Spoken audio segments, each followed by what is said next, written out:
பார்த்தீங்கன்னா, உடல் எடையை குறைப்பதற்கோடு மட்டுமல்லாமல், அந்த உடல் எடைக்கு காரணமான பசியை எவ்வாறு நம்ப கண்ட்ரோல் செய்வது? அதாவது பசியை கண்ட்ரோல் பண்ணா தான் அந்த உடல் எடையை நாம குறைக்க முடியும்.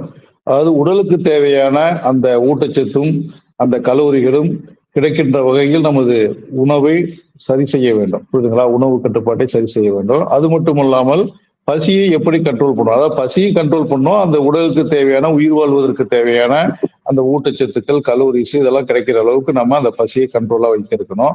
அது என்னென்ன முறைகளில் நம்ம அந்த பசியை கண்ட்ரோலாக வைத்திருக்க முடியும் என்பது போன்ற விஷயங்களை தான் இன்னைக்கு நாம பார்க்க இருக்கிறோம். இப்ப எங்ககிட்ட வர்றீங்கன்னு வச்சுக்கங்களேன், உங்களுக்கு சில வகையான பரிசோதனைகளை செய்து அதற்குண்டான விஷயங்களை உங்களுக்கு சொல்லும் பொழுது, உங்களுக்கு நிறைய வெயிட் ஏறினாலும் சரி, அல்லது கொலஸ்ட்ரால் அதிகமா இருந்தாலும் சரி, சுகர் அதிகமா இருந்தாலும் சரி, அப்புறம் அந்த வெயிட் ஒபேஸா இருந்தாலும் உங்களுக்கு அது ஒரு பிரச்சனை தான். இந்த மாதிரியான பல்வேறு வகையான பரிசோதனைகளை செய்யும் பொழுது, அது ஹைப்பர் டென்ஷன் என்று சொல்லப்படுகின்ற பிளட் பிரஷர் அதிகமா இருந்தாலும், நம்ம அதெல்லாம் பார்த்துட்டு, அந்த டெஸ்ட் எல்லாம் பார்த்துட்டு, இதெல்லாம் குறைங்க.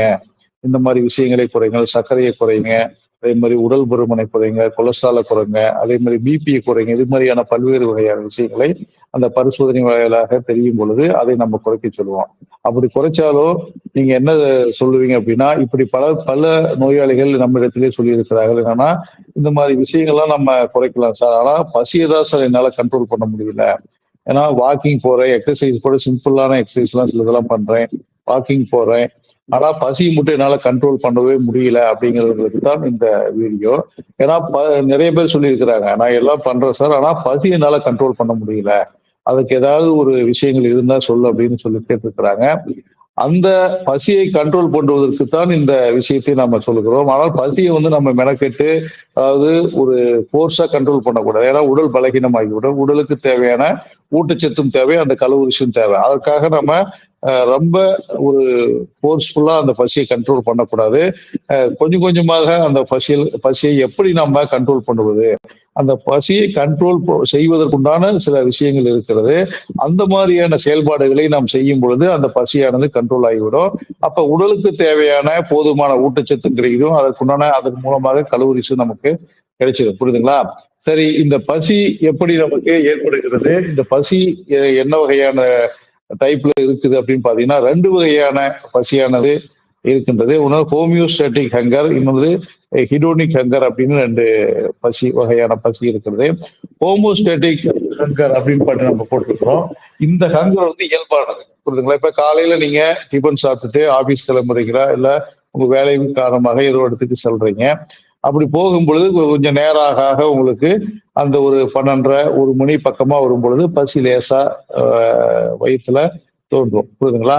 அப்ப 2 மணிக்கு தான் ஒரு அதிதீவிர பசியானது இருக்கும். அப்ப 1 மணிலிருந்து அந்த 2 மணிக்குள்ளாக நீங்க சாப்பிட்டீங்கன்னா உங்களுக்கு பசியானது அதிகமாக எப்படி இது வந்து இயல்பானது. அப்ப உடனே நீங்க சாப்பிடுறதுக்கு ஆரம்பிச்சுக்கலாம். இது மாதிரிதான். அதே மாதிரி இரவு உணவுக்குள்ள அதே மாதிரிதான். அந்த இரவு நேரம் நெருங்க நெருங்க ஒரு பசி எடுத்துரும். புரியுதுங்களா? இந்த மாதிரி எடுக்கின்ற அந்த பசியானது ஹோமியோஸ்டாட்டிக் ஹங்கர் என்று நாம் சொல்லுகிறோம். இதை வந்து இயல்பான பசி அப்படின்னு நம்ம சொல்றோம். புரியுதுங்களா? அப்ப ஹீரோனிக் ஹங்கர் அப்படின்னு நம்ம சொல்லும் பொழுது இது எந்த மாதிரியான பசி அப்படின்னா, இதுவும் அதே மாதிரிதான். ஆனா இதுல கொஞ்சம் சின்ன ஒரு வித்தியாசம். இதுல என்னன்னு கேட்டீங்கன்னா, நீங்க வீட்டுல சாப்பிட்டுட்டு நீங்க ஆபீஸ் போவீங்க. ஆபீஸ் போகும் பொழுது அதுக்கு முன்னாடியோ அல்லது பக்கத்திலோ தெரு போகும் பொழுதோ சில வகையான அந்த பேக்கரி ஐட்டமோ அல்லது போண்டா கடைகளோ வடக்கடையோ நீங்க பார்த்திருப்பீங்க. அதை பார்த்த உடனே உங்களுக்கு அந்த மனம் இயல்பாகவே தூண்டப்படும். நீங்க சாப்பிட்டுருக்கிறீங்க, இருந்தாலும் ஒரு தீனி ஒண்ணு சாப்பிட்டுட்டு போலாம். வடையோ போண்டா பஜ்ஜியோ ஏதோ ஒண்ணு சாப்பிட்டு போலாம் அப்படின்னு ஆபீஸ் போறதுக்கு ஒரு 10 நிமிஷம் தானே இருக்கு அப்படின்னு பார்த்துட்டு ஒரு போண்டாவை சாப்பிடலாம். புரியுதுங்களா? அப்ப நீங்க டிஃபனும் சாப்பிட்டுட்டீங்க, இதாவது ஸ்நாக்ஸ் மாதிரி அந்த போண்டாவை சாப்பிடலாம் அப்படின்னு மனம் வந்து அங்க ஈர்க்குது. இது ஒரு உணர்ச்சி வசப்பட்ட ஒரு பசியாக இருக்கிறது. எமோஷனல் ஹங்கர் அப்படின்னு நம்ம இதை சொல்லுவோம். அப்புறம் இன்னொரு உதாரணம் பாருங்க. இப்ப சப்போஸ் நீங்க நெடுந்தூரம் பயணம் போறீங்க. காலையில நீங்க சாப்பிட்டுட்டு வீட்டுல சாப்பிட்டுட்டு தான் நீங்க பஸ்ஸையோ ட்ரெயின்லயோ போறீங்கன்னு வச்சுங்களேன். உங்க பக்கத்து சீட்ல ஒருத்தர் உடனே ஒரு பார்சல் வாங்கிட்டு வந்து பிரியாணியோ இது மாதிரியான ஏதாவது ஒரு பசியை தூண்டக்கூடிய ஒரு உணவை சாப்பிட்றான்னு வச்சுக்கங்களேன். அது திறந்து உடனே கப்புன்னு உங்களுக்கு வாசடிக்கும். உடனே நீங்க சாப்பிட்டுட்டு தான் நீங்க வீட்டுல இருந்து போயிருப்பீங்க. ஆனா அந்த வாசம் உங்களை தூண்டும். அந்த பசியை தூண்டும். இதுவும் ஒரு வகையான எமோஷனல் ஹங்கர், அதாவது ஹிடோனிக் ஹங்கர் வகையில தான் இதுவும் சேரும். இப்படிப்பட்ட ஹங்கர் மூலமாக அதிகமாக சாப்பிடும் பொழுது உங்களுக்கு அந்த அளவுக்கு அதிகமாக அந்த உணவுகள் சாப்பிட்டு அந்த எடை கூடுவதற்குண்டான ஒரு வாய்ப்புகள் எல்லாம் அதிகமாக இருக்கிறது. இப்ப இந்த 2 வகையான ஹங்கர் மூலமாகத்தான் நம்ம உணவை எடுத்துக்கொள்கிறோம். அப்ப இந்த பசியை நம்ம எவ்வாறு கண்ட்ரோல் செய்வது அப்படிங்கிறத நான் பார்க்க போறோம். அப்ப அந்த பசியை கண்ட்ரோல் செய்வதற்கு முன்பு நம்ம அந்த பசி எவ்வாறு தூண்டப்படுகிறது அப்படிங்கிற விஷயத்தை நம்ம இன்னைக்கு பார்த்துடலாம். முதல்ல பசி எவ்வாறு தூண்டப்படுது அப்படின்னா, இந்த வயிற்று பகுதிக்கும் மூளைக்கும் பாத்தீங்கன்னா ஒரு தொடர்பு இருக்கிறது. புரியுதுங்களா? எழுதியிருக்கிறோம். வயிறு பிரெயின் தொடர்பு இருக்கு. புரியுதுங்களா? அந்த வயிற்று பகுதிக்கும் மூளைக்கும் ஒரு தொடர்பு இயல்பாகவே இருக்கிறது. அந்த தொடர்பு என்ன நடக்கும் அப்படின்னா, இப்ப சப்போஸ் உங்களுக்கு நீங்க எதுவுமே சாப்பிடலன்னு வச்சீங்களேன், அப்ப வயிறெல்லாம் ஒட்டி சுருங்கி அந்த வயிற்றில் உள்ள பகுதியில் கெர்லின் என்ற ஒரு ஹார்மோனானது சுரக்கும். அப்ப அந்த ஹார்மோன் சுரந்து அந்த பிரெயினுக்கு ஒரு தகவலை கொடுக்கும். வயிற்றுல ஒண்ணுமே இல்லை, நீ உடனே சாப்பிடணும், உடனே ஊட்டச்சத்து உண்டான உணவுகளை எல்லாம் நாம சாப்பிடணும் அப்படின்னு சொல்லி ஒரு தகவலை அந்த கெர்லின் என்ற ஹார்மோனானது அந்த பிரெயினுக்கு அனுப்பும். பிரெயின் உடனே என்ன பண்ணும்னா, உடனே வயிற்று பகுதியில் பசியை தூண்டும். அப்ப ஏதோ ஒண்ணு சாப்பிடணும், பசியை தூண்டாதான் நம்ம சாப்பிடுவோம். அப்ப அந்த பசியை தூண்டுறதுக்குண்டான ஒரு வேலையை அது செய்யும் பிரெயின். அப்படி செய்யும் பொழுது உடனடியாக நம்ம சாப்பிடுவோம். புரியுதுங்களா? இப்ப சாப்பிட்டுட்டே இருக்கும் பொழுது என்ன ஆகுன்னா, அந்த வயிற்று பகுதியானது நிறைந்து வயிற்று தசைகளானது பருமனான உப்பி காணப்படும். அப்படி ஆகும் பொழுது உடனடியாக அந்த இடத்தில் லெப்டின் அப்படிங்கிற ஒரு ஹார்மோன் உடனடியாக சுரக்கும். அதாவது உங்களுக்கு அந்த உணவில் விட்டமின்ஸ், கார்போஹைட்ரேட்டு, ஃபேட்டு, புரோட்டீன் இது மாதிரியான சத்துக்கள் இருக்கிற உணவுகள் தான் நம்ம சாப்பிடுவோம். அந்த சத்துக்கள் எல்லாம் ஒன்று சேர்ந்து என்ன ஆகுன்னா, லெப்டின் அப்படிங்கிற ஹார்மோனை உற்பத்தி செய்வதற்குண்டான வேலையை தூண்டும். அப்ப அது தூண்டப்படும் பொழுது அந்த லெப்டின் ஹார்மோன் உருவாகும். அந்த லெப்டின் என்ன செய்யும்னா, பிரெயினை போய் தூண்டி சாப்பிட்டாச்சு, வயிறு நிறைஞ்சிருச்சு, இனிமேல் சாப்பிட வேண்டாம், அப்ப சாப்பிட்றத நிறுத்துங்க அப்படின்னு அங்க போய் ஒரு உணர்வை ஏற்படுத்தும். உடனடியாக பிரெயின் இங்க வயிற்று பகுதியில் அந்த சாப்பிடுவதை நிறுத்துவதற்குண்டான ஒரு வேலையை செய்யும். இதுதான் பசியை தூண்டுவதற்கு உண்டான ஒரு செயல். அதுவும் அந்த பசியை நிறுத்துவதற்கு உண்டான செயல். பசியை தூண்டப்படுவதற்கு கெர்லின் என்ற ஹார்மோன் சுரக்கிறது. பசியை, அதாவது சாப்பிட்டவுடன் வயிறு நிறைந்தவுடன் அதை நிறுத்துவதற்கு லெப்டின் என்ற ஹார்மோனானது சுரக்கப்பட்டு அது அந்த பிரெயின்ல தூண்டப்படுகிறது. அப்ப அது நிறுத்த உண்டான முனைப்பை அந்த பிரெயினானது ஏற்படுத்துகிறது. இதுதான் அந்த பசியினுடைய தூண்டப்படுவதும் சாப்பிட்டவுடன் நிறுத்தப்படுவதற்குண்டான ஒரு மெக்கானிசம். புரியுதுங்களா? ஒரு ஃபங்க்ஷன்.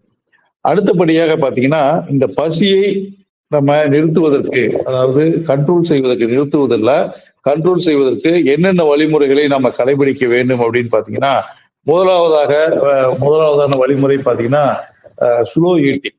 அதாவது ஈட்டிங் ரொம்ப மெதுவாக நம்ம சாப்பிடணும். சில பேர் வீட்டுல நீங்க பாத்தீங்கன்னா மெதுவா சாப்பிட்டா என்ன உள்ள சாப்பிட்டுக்க அப்படின்னு சொல்லுவாங்க. வேகமா சாப்பிட்டு அவதி பகுதியே சாப்பிட்றீங்க அப்படின்னு சொல்லுவாங்க. ஆனால் மிதமான வேகத்தில் நம்ம சாப்பிடுவதுதான் எப்பொழுதுமே ஒரு இயல்பான ஒரு விஷயம். ஆனால் இந்த கண்டிஷன்ல ஸ்லோ ஈட்டிங் அப்படின்னா மெதுவாக நம்ம சாப்பிட வேண்டும். அப்ப மெதுவாக சாப்பிடும் பொழுது உங்களுக்கு என்னன்னா, அந்த ஹார்மோன் ஏற்கனவே சொன்னோம் இல்லைங்களா, Kerlin and leptin and hormone சொன்னோம் இல்லையா, அப்ப மெதுவாக நீங்க சாப்பிடும் பொழுது அந்த ஹார்மோனானது தூண்டப்பட்டு உங்களுக்கு உடனடியாக போய் அந்த இதை நிறுத்தாது. புரியுதுங்களா? அப்ப அந்த பசியானது தூண்டப்படும். அப்ப மெதுவாக சாப்பிடும் பொழுது மெதுவாக அந்த தசைகள் விரிவடைந்து அந்த விரிவடைகின்ற ஒரு தன்மை மெதுவாக நடக்கும் பொழுது அப்ப லெப்டின் என்ற ஹார்மோன் சுரக்கும். உடனடியாக அந்த பசியை நிறுத்திவிடும். புரியுதுங்களா? இதுதான் அந்த இடத்துல நடக்கக்கூடிய ஒரு விஷயம். அப்ப அந்த ஸ்லோ ஈட்டிங் மூலமாக உங்களுக்கு நடக்காது. புரியுதுங்களா? அடுத்தபடியாக 2வது விஷயம் என்னன்னு கேட்டீங்கன்னா, இன்க்ரீஸ் புரோட்டீன் ஃபுட்ஸ். அதாவது இன்க்ரீஸ் புரோட்டீன் ஃபுட். புரியுதுங்களா?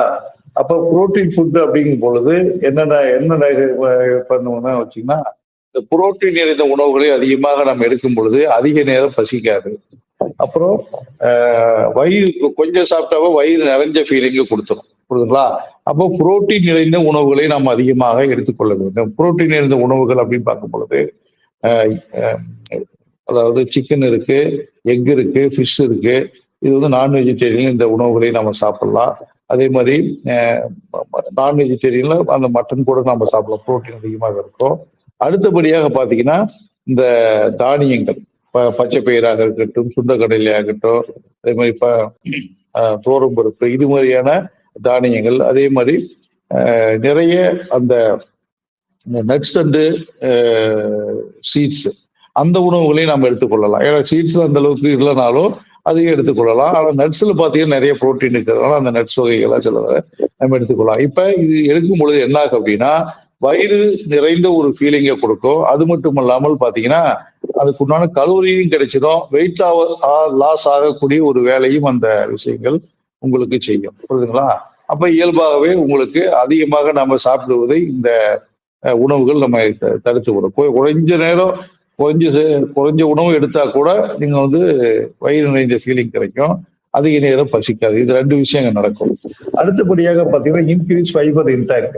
அதாவது ஃபைபர் கண்டென்ட் உள்ள ஃபுட்டை வந்து அதிகமாக நம்ம எடுக்கும் பொழுது அது என்ன ஆகுதுன்னா, வயிறு நிறைந்த ஃபீலிங் உடனடியாக ஏற்படும். அப்புறம் கலோரிஸும் அதிகமாக கிடைக்கப்படும். அப்ப உங்களுக்கு எந்த பிரச்சனையும் இருக்காது. அப்போ ஃபைபர் கண்டென்ட் இருக்கின்ற உணவுகள் அப்படின்னு பார்த்தீங்கன்னா கீரைகள், காய்கறிகள், இது மாதிரியான உணவுகளை நாம் அதிகமாக எடுத்துக்கொள்ள வேண்டும். அடுத்தபடியாக பார்த்தீங்கன்னா இன்க்ரீஸ் வாட்டர் இன்டேக். அதாவது வாட்டர் வந்து அதிகமாக நம்ம எடுத்துக்கொள்ள வேண்டும். ஒரு நாளைக்கு குறைந்தபட்சம் பார்த்தீங்கன்னா மினிமம் 3-4 லிட்டர் வரைக்கும் நம்ம வந்து வாட்டர் எடுத்துக்கொள்ளலாம். இப்ப வாட்டர் எப்படி எல்லாம் எடுத்துக்கொள்ளலாம் அப்படின்னு பார்த்தீங்கன்னா, சாப்பிடுவதற்கு முன், சாப்பிடுவதற்கு இடையில், சாப்பிட்ட பின், இந்த மாதிரியான விஷயங்களை நேரங்களில் நம்ம எடுத்துக்கொள்ளலாம். நம்ம பெரியவங்க என்ன சொல்லுவாங்க அப்படின்னா, தொட்டு சாப்பிடும் போது நீங்க தண்ணி அதிகமா குடிக்க வேண்டாம், ஏன்னா வயிறு நிறைய சாப்பிட முடியாது அப்படின்னு சொல்லுவாங்க. அதுதான் நீங்க மிக முக்கியமான ஒரு காரணமாகுது. எப்படின்னா, நீங்க சாப்பிட்றதுக்கு முன்னாடியும், சாப்பிட்றதுக்கு இடையிலேயும், சாப்பிட்றதுக்கு பின்னாடியும் நீங்க அதிகமா தண்ணி குடிச்சீங்கன்னு வச்சீங்களேன், உங்களுக்கு அதிகமா சாப்பிடுவதை நம்ம தவிர்த்து விடலாம். அப்ப வயிறு முழுவதுமாக கொஞ்சம் சாப்பிட்டாலும் வயிறு முழுவதுமாக நிறைஞ்ச ஒரு ஃபீலிங் வந்து ஏற்படும். இதனால என்ன பயன் நடக்கிறது அப்படின்னு பாத்தீங்கன்னா, சாப்பாடு அதிகமாக எடுத்துக்கொள்வது குறைகின்றது. புரியுதுங்களா? 2வது டைஜஷனுக்கு இந்த அதிகமாக தண்ணி எடுத்துக்கொள்ளும் பொழுது டைஜஷன் அதிகமாக உண்டாக்கப்படுகிறது. அந்த டைஜஷன் நன்றாக நடப்பதற்கு இந்த வாட்டரானது உதவுகிறது. அடுத்ததாக பார்த்தீங்கன்னா மெட்டபாலிசம் அதிகமாக நடப்பதற்குண்டான ஒரு வாய்ப்பை இந்த தண்ணீரானது ஏற்படுத்துகிறது. இந்த பயன்கள் இதன் மூலமாக நமக்கு கிடைக்கிறது. புரியுதுங்களா? அடுத்தபடியாக பார்த்தீங்கன்னா மைண்ட்ஃபுல் ஈட்டிங் அப்படிங்கும் பொழுது இப்ப பெரும்பாலான வீடுகளில் இதுதான் நடந்துட்டு இருக்குது. ஈட்டிங் பண்ணும் பொழுது அவங்களுக்கு மனசு வேற எங்கேயோ இருக்கும். அந்த மாதிரியாக மனசு இருக்கக்கூடாது அப்படிங்கிறதுக்காக தான் இந்த மைண்ட்ஃபுல் ஈட்டிங்கே சொல்றாங்க. அதுக்கு என்ன விஷயம் அப்படின்னா, இப்ப நீங்க பார்க்கலாம், நீங்க டைனிங் டேபிள்ல உட்காந்துக்கிட்டு நீங்க டிவி பார்த்துக்கிட்டு சாப்பிட்றீங்கன்னா இருக்கிறாங்க. புரியுதுங்களா? அப்புறம் மொபைல் பார்த்துட்டு சாப்பிட்றீங்க இருக்கிறாங்க. இல்லைன்னா ஏதாவது கதைகள் பேசிக்கொண்டு 4 பேர் 5 பேரோட உட்காந்து சாப்பிடும் பொழுது கதைகளை பேசிக்கொண்டு சாப்பிடும் பொழுது அவர்கள் அந்த மனது லயித்து அந்த உணவுகளை சாப்பிடாத ஒரு தன்மை அங்க இருக்கிறது. புரியுதுங்களா? அப்ப மனது லயித்து அந்த உணவை சாப்பிடுறோம். என்ன உணவு நாம சாப்பிடுறோம், என்ன டேஸ்ட் இருக்குது, எவ்வளவு உணவு சாப்பிடுறோம் அப்படிங்கிற விஷயமே மனதுக்கு தெரியாது. மனசுக்கு ஏதோ தட்டுல போடுறாங்க, சாப்பிடுறோம் அப்படிங்கிற ஒரு உணவு தானே இந்த மாதிரி செயல்கள் செய்து கொண்டு நாம் சாப்பிடும் பொழுது ஏற்படுமே ஒழிய, என்ன உணவுகளை நாம் சாப்பிடுகிறோம், எவ்வளவு சாப்பிட்டு கொண்டு இருக்கின்றோம் என்பது போன்ற விஷயங்களே தெரியாது. அப்படி சாப்பிடும் பொழுது என்ன ஆகுனா, நீங்க அதிகமான உணவுகளை நீங்க சாப்பிட்டு விடுவீர்கள். இது மாதிரியான செயல்களை செய்து கொண்டு சாப்பிடும் பொழுது அதிகமான உணவுகளை சாப்பிடக்கூடிய வாய்ப்புகள் ஏற்படும். அடுத்தபடியாக பாத்தீங்கன்னா, இந்த உணவு எவ்வளவு சாப்பிடும் முன்னாடியே எடுத்து வச்சுக்கணும். புரியுதுங்களா? எவ்வளவு உணவு நம்ம சாப்பிடலாம் அப்படிங்கிற அந்த குவான்டிட்டி நம்ம எடுத்து வச்சுக்கிட்டோம்னா அதுக்கு மேல நாம சாப்பிட்றதுக்கு மனசு போகாது. அப்ப மனசு லயித்து அந்த உணவில் இருக்க வேண்டும். அப்பொழுதுதான் நம்ம அந்த உணவு ஒழுங்காக ஜீரணமும் ஆகும். அப்ப நம்ம சரியான அளவும் சாப்பிடுவோம். அப்ப அந்த பசியும் கண்ட்ரோலா இருக்கும். அடுத்தபடியாக பாத்தீங்கன்னா, அதிகமான உணவுகளை நாம எடுத்துக்கொள்ளாத ஒரு மனநிலை அந்த மைண்ட்ஃபுல் ஈட்டிங் மூலமாக நமக்கு கிடைக்கும். அப்ப அந்த மனதை ஒருநிலைப்படுத்தி அந்த உணவிலே கவனத்தை கொண்டு நாம் சாப்பிட வேண்டும். இது மிக முக்கியமான விஷயம். அடுத்தபடியாக பாத்தீங்கன்னா, டேக் சாலிட் ஃபுட். அதாவது நிறைய பேர் என்ன பண்ணுவாங்க அப்படின்னா, அடிக்கடி ஜூஸ் சாப்பிடுறது, அதே மாதிரி சூப் இது மாதிரி வகைகளை சாப்பிடுறது, அதே மாதிரி கஞ்சி எல்லாம் வச்சு சாப்பிடுறது, இது மாதிரியான விஷயங்களை அடிக்கடி சாப்பிடுறாங்க. அப்ப அதெல்லாம் பாத்தீங்கன்னா உடனடியாக அது ஜீரணமாகி உடனடியாக பசியை தூண்டக்கூடிய ஒரு தன்மையெல்லாம் ஏற்படுத்தி விடும். அப்ப நாம அதற்கு என்ன செய்யணும் அப்படின்னா, அவாய்டு அந்த லிக்விட் ஃபுட்டை அவாய்ட் பண்ணிட்டு சாலிட் ஃபுட்டா எடுக்கணும். உதாரணத்துக்கு பாருங்க, இப்போ ஒரு ஆப்பிள் ஜூஸே சாப்பிட்றீங்கன்னு வச்சுங்களேன், அந்த ஆப்பிள் ஜூஸுக்கு பதிலாக ஆப்பிளே சாப்பிட்டுக்கலாம். அப்ப ரொம்ப நேரம் பசிக்காது உங்களுக்கு, புரியுதுங்களா? அதே மாதிரி நீங்க கஞ்சி வச்சு சாப்பிடுறத விட அதுல உணவாக செஞ்சு சாப்பிடலாம். சாதமாகவோ அல்லது அது வந்து ஒரு அடையாகவோ அல்லது தோசையாகவோ இது மாதிரி வச்சு நாம செஞ்சு சாப்பிடும் பொழுது அது பசியை உங்களுக்கு அடக்கக்கூடியதாகவும் பசி நீண்ட நேரம் எடுக்காமல் இருப்பதற்கு இது மிக முக்கியமான ஒரு விஷயமாக இந்த உணவுகள் இருக்கிறது. ஆனால் நம்ம பெரும்பாலும் சாலிடான ஃபுட்டை தான் வந்து எடுத்துக்கொள்ள வேண்டும். அப்ப அவாய்ட் லிக்விட் ஃபுட்டை செய்யணும். அப்போ அது மாதிரி செய்யும் பொழுது உங்களுக்கு அந்த வெயிட் லாஸ் ஏற்படுகின்ற ஒரு தன்மை ஏற்படும். அதே மாதிரி பசியை நம்ம கண்ட்ரோலாக வைத்திருப்பதற்குண்டான ஒரு வாய்ப்புகள் ஏற்படும், புரியுதுங்களா? இது ரொம்ப ரொம்ப முக்கியம். ஏன்னா நிறைய பேர் இது அடிக்கடி இப்படி பண்ணிட்டு இருக்கிறாங்க. அப்ப அந்த லிக்விட் ஃபுட் எடுப்பதன் மூலமாக உடல் அடிக்கடி பசி எடுக்கக்கூடிய ஒரு வாய்ப்புகள் ஏற்படும். அதனால சாலிட் ஃபுட் நாம அதிகமாக எடுப்போம். அடுத்தபடியாக பாத்தீங்கன்னா அடிக்குவேட் ஸ்லீப். ஸ்லீப் அப்படிங்கிறது வந்து ஒரு மனிதனுக்கு ரொம்ப ரொம்ப முக்கியம். குறைந்தபட்சம் ஒரு 6ல இருந்து ஒரு 7 மணி நேரமாவது ஒரு டீப் ஸ்லீப் இருக்க வேண்டும். அதுவும் இரவு நேரங்களில் உறங்கினால்தான் ரொம்ப ரொம்ப நல்லது. அப்பொழுதுதான் உடல் ஆரோக்கியம் நன்றாக இருக்கும். இங்க அடிக்குவேட் ஸ்லீப் எடுக்கு அப்படின்னு எதுக்கு நம்ம சொல்றோம் அப்படின்னா, ரொம்ப கம்மியா தூங்குனீங்கன்னு வச்சீங்களேன், அங்க கெர்லின் அப்படிங்கிற ஹார்மோன் ஆனது தூண்டப்படும், புரியுதுங்களா? பசியை தூண்டுவிடும். கெர்லின் ஏற்கனவே பார்த்தோம் இல்லைங்களா, இங்க பாருங்க நாங்க போட்டிருக்கிறோம். இந்த கெர்லின்கிற ஹார்மோன் ஆனது பசியை தூண்டக்கூடிய ஒரு தன்மையை ஏற்படுத்திவிடும்.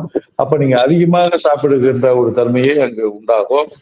அதனால தேவையான தூக்கம் நமக்கு ரொம்ப ரொம்ப முக்கியம். அதாவது ஒரு மனிதனுக்கு உடல் உழைப்பு எவ்வளவு முக்கியமோ அதே மாதிரி பாத்தீங்கன்னா தூக்கம் ரொம்ப ரொம்ப முக்கியம். நம்ம உழைச்சாதான் நமக்கு அந்த வேலையை செய்ய முடியும், புரியுதுங்களா? எந்த வேலையா இருந்தாலும் ஆபீஸ் ஒர்க்கா இருந்தாலும் சரி, இல்ல மற்ற வேலைகளாக இருந்தாலும் சரி, உழைப்பு தான் நமக்கு முக்கியம். அதை விட முக்கியம் தூக்கம் ரொம்ப முக்கியம். உழைப்புக்கு எந்த அளவுக்கு நம்ம முக்கியத்துவம் கொடுக்குமோ அந்த அளவுக்கு நம்ம தூக்கத்திற்கு முக்கியத்துவம் கொடுக்க வேண்டும். அப்பொழுதுதான் அடுத்த நாள் புத்துணர்ச்சியாக அந்த வேலைகளை செய்வதற்குண்டான ஒரு வாய்ப்புகள் ஏற்படும், புரியுதுங்களா? அப்ப அந்த தூக்கத்தினால் என்ன ஆகுதுன்னா, தூக்கம் கெடுவதால் சில பேர் பாத்தீங்கன்னா நெடுநேரம் இந்த மொபைல் வச்சு பார்த்துட்டு இருக்கிறது, அதை கம்ப்யூட்டர் பார்த்துட்டு இருக்கிறது, இதெல்லாம் ஏதாவது பிலிம் வச்சு நம்ம அதை பார்த்துட்டு இருக்கிறது நைட்டு படுத்துக்கிட்ட இந்த மாதிரியான செயல்கள் செய்யும் பொழுது அதிக நேரம் தூங்காமல் இருக்கும் பொழுது, அப்ப நீங்க வேணா ஒரு டெஸ்ட் பண்ணி பாருங்க. ஒரு 10-11 மணிக்கு மேல நீங்க முழிச்சிருந்து பாருங்க. உங்களுக்கு இப்ப லேசா பசி எடுக்க ஆரம்பிக்கும், புரியுதுங்களா? அப்ப எதற்கு என்ன காரணம் அப்படின்னா, அந்த கெர்லின் என்ற ஹார்மோன் ஆனது அதிகமாக சுரந்து பசியை தூண்டக்கூடிய ஒரு தன்மையை ஏற்படுத்துகிறது. அப்ப இயல்பாகவே நீங்க ஏதாவது சாப்பிடணும்னு தோணும். அதனாலதான் நீங்க பாருங்க, இரவு நேரங்களில் கண் விழித்திருப்பவர்கள் ஏதாவது பிஸ்கெட் அது இதுன்னு ஏதாவது சாப்பிட்டுட்டு இருப்பாங்க. நொறுக்கு தீனிகளை சாப்பிட்டுருவாங்க அந்த பசியை கண்ட்ரோல் பண்றதுக்கு. அப்ப ஆட்டோமேட்டிக்கா உங்களுக்கு வெயிட் இன்க்ரீஸ் ஆயிரும். அப்ப பசியை அவங்களால கண்ட்ரோல் பண்ண முடியாது. இதெல்லாம் இருக்குது. அப்ப உங்களுடைய பசியை கண்ட்ரோல் செய்வதற்கு ஒரு ஆரோக்கியமான ஒரு டீப் ஸ்லீப் ஒவ்வொருவருக்கும் தேவை. அப்ப அந்த தூக்கத்தை நீங்கள் நல்ல முறையில் ஏற்படுத்திக் கொள்ளுங்கள். அதுதான் உங்களுடைய உடலுக்கும் உங்களுடைய ஆரோக்கியத்திற்கும் அந்த உடல் பருமன் ஏற்படாத வண்ணம் தடுப்பதற்கு இந்த ஸ்லீப்பானது ரொம்ப ரொம்ப முக்கியமாக இருக்கிறது. அடுத்தபடியாக பாத்தீங்கன்னா அவாய்டு ஸ்ட்ரெஸ். ஸ்ட்ரெஸ் பத்தி நம்ம பல காலம் வீடியோக்குள்ள நம்ம பேசியிருக்கிறோம். ஸ்ட்ரெஸ் அண்ட் ஸ்ட்ரெயின் இருக்கவே கூடாது ஒரு மனிதனுக்கு அப்படின்னு நம்ம சொல்றோம். எப்படி ஒரு மனிதனுக்கு மகிழ்ச்சி ரொம்ப ரொம்ப முக்கியமோ அதே மாதிரி அந்த ஸ்ட்ரெஸ் அண்ட் ஸ்ட்ரெயின் என்பது மனிதனுக்கு வரவே கூடாது. அப்படி வந்தாலும் அதை நம்ம உதாசீனப்படுத்தி அதை அதிலிருந்து மீண்டு வர வேண்டும். அந்த கவலைப்படுவதோ அது மன உளைச்சல் ஆவதோ கூடவே கூடாது என்பது பல காணொலிகள் சொல்லுகிறோம். ஏன்னு சொன்னால் அதெல்லாம் பல்வேறு வகையான நோய்களை வருவதற்குண்டான ஒரு வாய்ப்புகளை அந்த மனக்கவலை மன உளைச்சல் ஏற்படுத்தி விடும் என்று நாம அடிக்கடி சொல்லி வந்து கொண்டிருக்கிறோம். இங்கேயும் அதைத்தான் நாம சொல்றோம், புரியுதுங்களா? ஸ்ட்ரெஸ் அதிகமாக இருந்தால் என்ன ஆகுதுன்னா கார்டிசால் என்ற ஹார்மோனானது அதிகமாக உற்பத்தி ஆகும். அந்த கார்டிசால் அதிகமாக உற்பத்தி ஆகும்போது என்ன ஆகும்னா பசி அதிகமாக ஏற்படும், புரியுதுங்களா? அப்ப நீங்க அதிகமா சாப்பிடுவீங்க.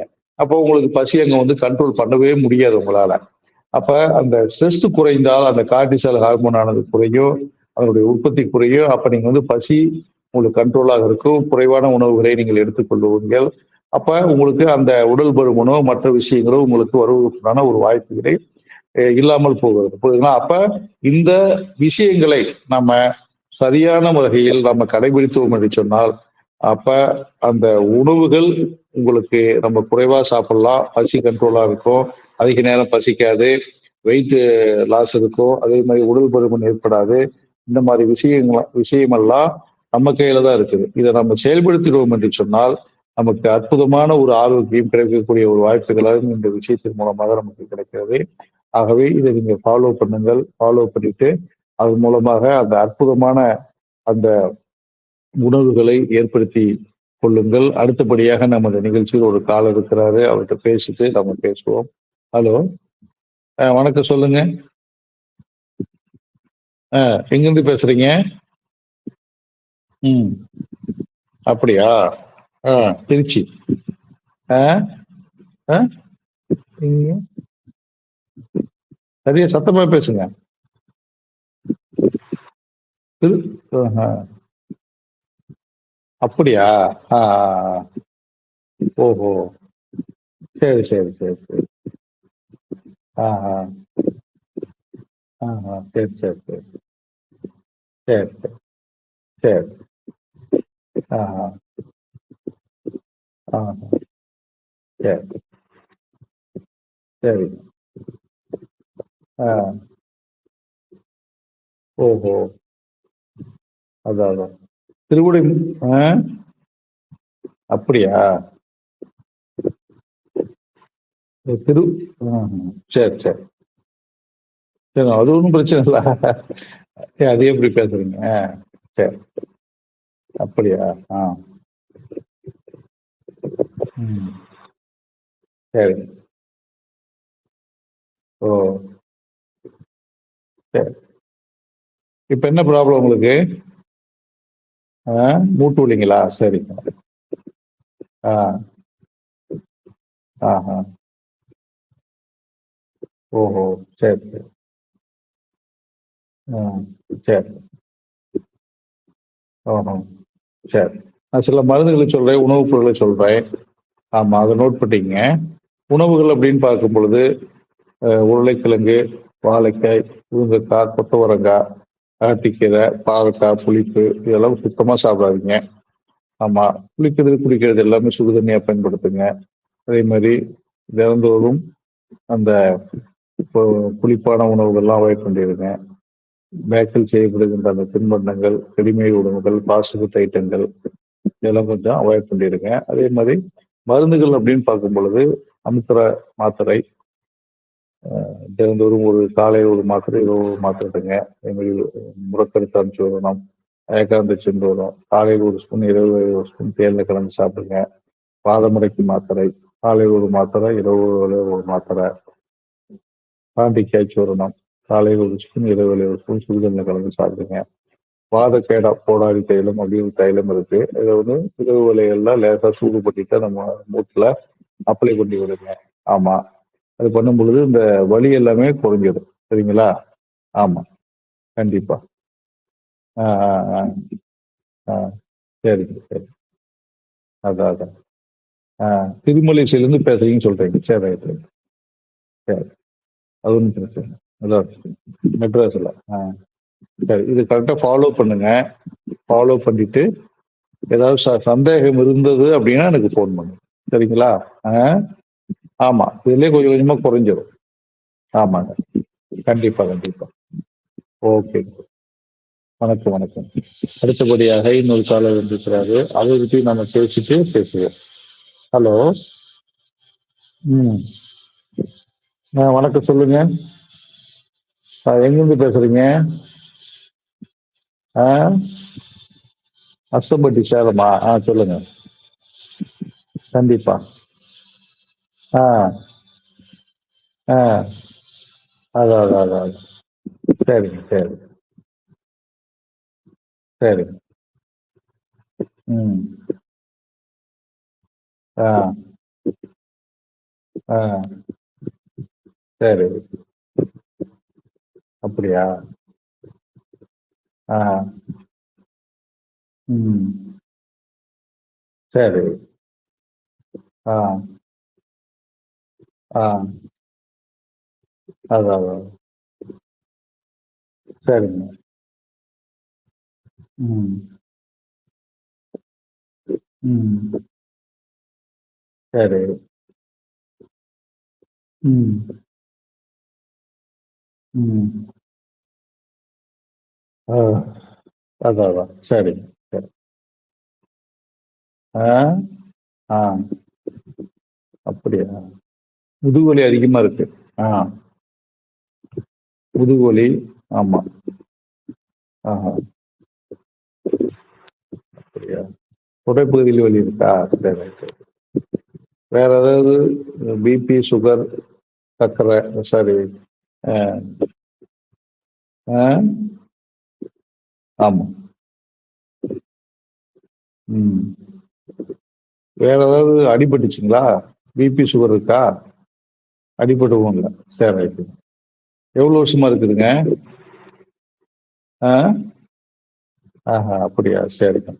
சரி நான் சில மருந்துகள்லாம் சொல்றேன். உணவு முறைகள்லாம் சொல்றேன். நோட் பண்ணிக்கங்க. அது கரெக்ட்டா சாப்பிட்டுட்டு வாங்க. அதிலேயே படிப்படியா உங்களுக்கு அந்த நோயானது சிம்டம் ஆனது குறைஞ்சிரும். சரிங்களா? அதுக்கப்புறம் ஏதாவது டவுட் இருந்தது அப்படின்னா எனக்கு ஃபோன் பண்ணுங்க. ஆமாங்க. ஆமா. கண்டிப்பா, கண்டிப்பா. உணவுகள் அப்படின்னு பார்த்தீங்கன்னா, குளிர்பானங்கள், இனிப்புகள், ரெடிமேட் உணவுகள், பேக்கில் செய்யப்படுகின்ற அந்த தின்பண்டங்கள், ஃபாஸ்ட் ஃபுட் ஐட்டங்கள், டின்னில் அடைக்கப்பட்ட உணவுகள், இதெல்லாம் மேக்ஸிமம் அவாய்ட் பண்ணிருங்க. குளிக்கிறது, குடிக்கிறது எல்லாமே சுடு தண்ணீயா பயன்படுத்துங்க.